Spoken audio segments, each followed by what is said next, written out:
अगर तुम भी खाना खाते खाते या खाना खाने के बाद ऊंट बन जाते हो, मतलब अगर ऊंट की तरह भर भर के पानी पीते हो, तो आज अब और इसी वक्त पीना बंद कर दो। मगर क्यों? क्योंकि अगर तुम खाना खाने से आधे घंटे पहले पानी पीते हो तो ये चीज सबसे अच्छी है, क्योंकि इसकी वजह से हमारा डाइजेस्टिव सिस्टम एक्टिव हो जाता है और पेट में पानी होने की वजह से ओवर ईटिंग भी नहीं होगी, जिससे वेट लॉस करने वालों को आसानी होगी। और अगर आप खाना खाते खाते पानी पीते हो तो ये चीज आपके खाना पचन करने वाले पेट के एसिड को पतला कर देती है, जिससे आपका डाइजेस्टिव सिस्टम स्लो हो जाता है। लेकिन सबसे खतरनाक है अगर आपको भी खाना खाने के बाद भैंस की तरह पानी पीने की आदत है, क्योंकि ऐसा करने से हमारे पेट के अंदर मौजूद जठर अग्नि जो हमारे खाए हुए खाने को पचन करने का काम करती है वो ठंडी हो जाती है, जिसकी वजह से आपको गैस, एसिडिटी और ब्लोटिंग जैसी प्रॉब्लम हो सकती है। और इसकी वजह से तुम प्रेग्नेंट औरत की तरह भी दिखोगे। भाई ये बोर्ड के एग्जाम में हमें सिर्फ 3 घंटे ही क्यों दिए जाते हैं? मतलब यूँ तो स्कूल वाले पूरे साल भर हमारा 5-5 घंटे तक दिमाग चाटते रहते, तो फिर ये एग्जाम में 5 घंटे नहीं दे सकते क्या? नहीं।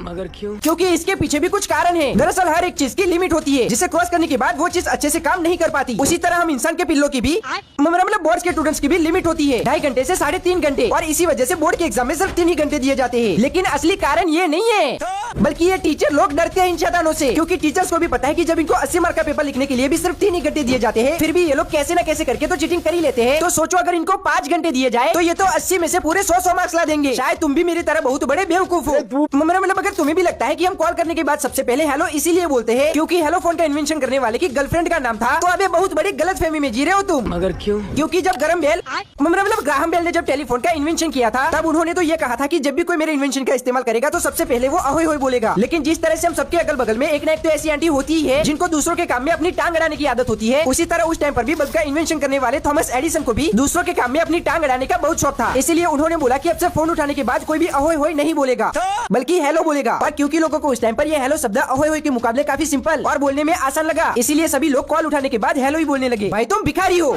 मतलब अगर इन देशों में तुम्हारे पास भारत के 1 करोड़ रुपए भी है ना, तो भी तुम भिखारी हो। मगर क्यों? अबे इस केयर के चापले को बहुत पंचायत होती मेरी हर वीडियो में।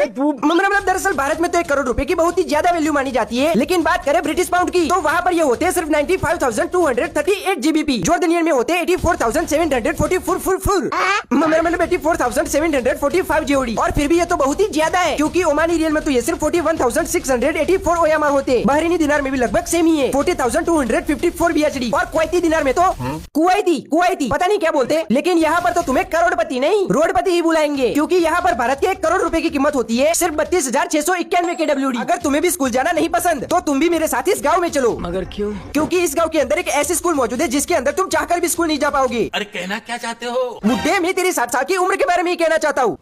मतलब दादाजी दरअसल इस गाँव का नाम है फंगाने गाँव, और इस गाँव के अंदर एक ऐसी स्कूल बनाई गई है जिसके अंदर एडमिशन लेने के लिए तुम्हारी एज 5 साल नहीं, 15 साल नहीं, अरे 25 या 35 साल भी नहीं, बल्कि पूरी 60 साल होनी चाहिए, तब जाकर तुम्हें स्कूल के अंदर दाखिला मिलेगा। क्योंकि फंगाने गाँव में